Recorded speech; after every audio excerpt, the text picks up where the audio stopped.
Welcome to another edition of Monday Morning Leadership Huddle. I'm your favorite neighbor, Jay Murray. This is where I provide you with tips and tools to drive your leadership purpose. Good morning, leaders. Good morning, neighbors. Are you ready for another week? Another week to lead with humility, another week to drive change, another week to inspire others, another week to choose leadership. I can recall when I was a former leader, leading a cross functional team, and each team member was a process owner of particular procedures. So when work came in, I quickly was able to assess capacity, competency, ownership to see how I was going to delegate work out. But once I became an individual contributor again and was in different project roles and now an entrepreneur, delegation was definitely a challenge for me. I don't know if it was me just kind of multitasking, taking on too many responsibilities, in which we all know what that gets us. We become very ineffective and very inefficient. So I want to provide you three vital steps that has helped me to effectively delegate. I like to think of delegation as the art. It is the art of maximizing our efficiency and effectiveness to drive results. It is the art of maximizing effectiveness and efficiency to drive results. So let's get into it. So, the first thing we want to do when we're delegating is we want to identify tasks suitable for delegation. Now, we can think of this as either looking at our personal strengths and weaknesses. We can look at our team's strengths and weaknesses. We can also look at, hey, how small is a small project, is a small task that can be delegated? Is it something that is easily manageable? Is it something that doesn't require a lot of attention to detail? And if we're an entrepreneur, is it something that is very repetitive, right?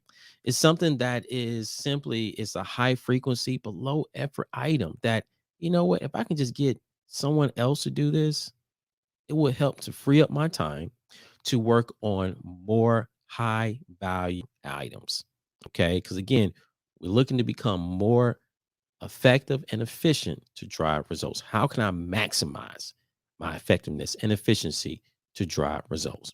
So once we have identified the task that we feel that's suitable for delegation, we then want to identify the right person or system for the job.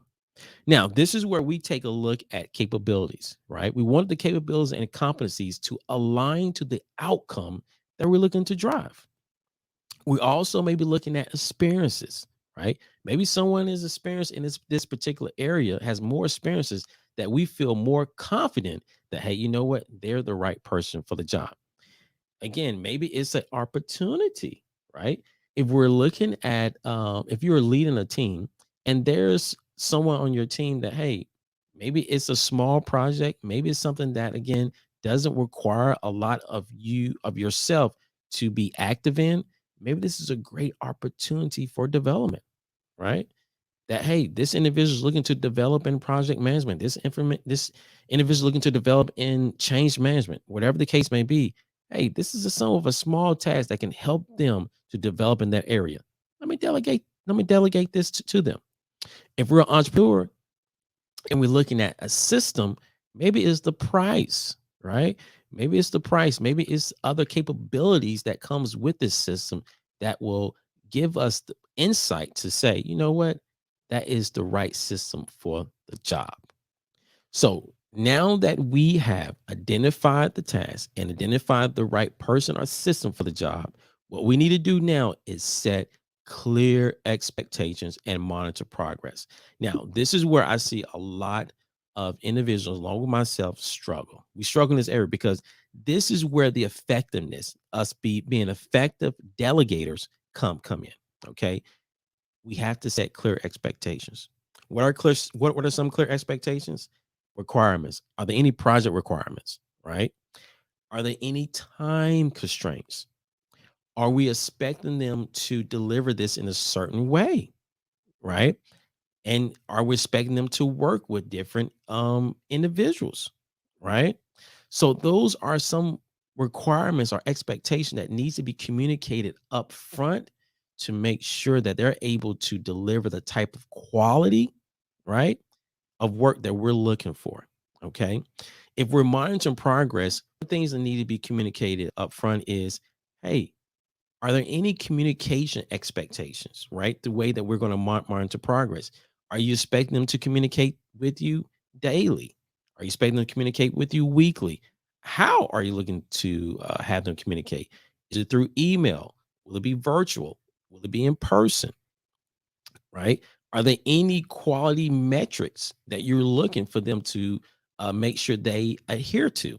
Are there any compliance metrics or things that risk that they need to also adhere to? Right. So these are all things that we need to make sure that we communicate up front to ensure that the individual is able to meet the quality that we are expecting and able to really drive the result that we're looking for. Okay. Because again, at the end of the day, we want to make sure this gives us the ability to maximize our effectiveness and efficiency to drive results. Family, if you enjoy those 3 steps and find that they were beneficial to you, don't forget to like, share, and subscribe. And always remember that leadership is not a title, but a choice. And today I choose to delegate.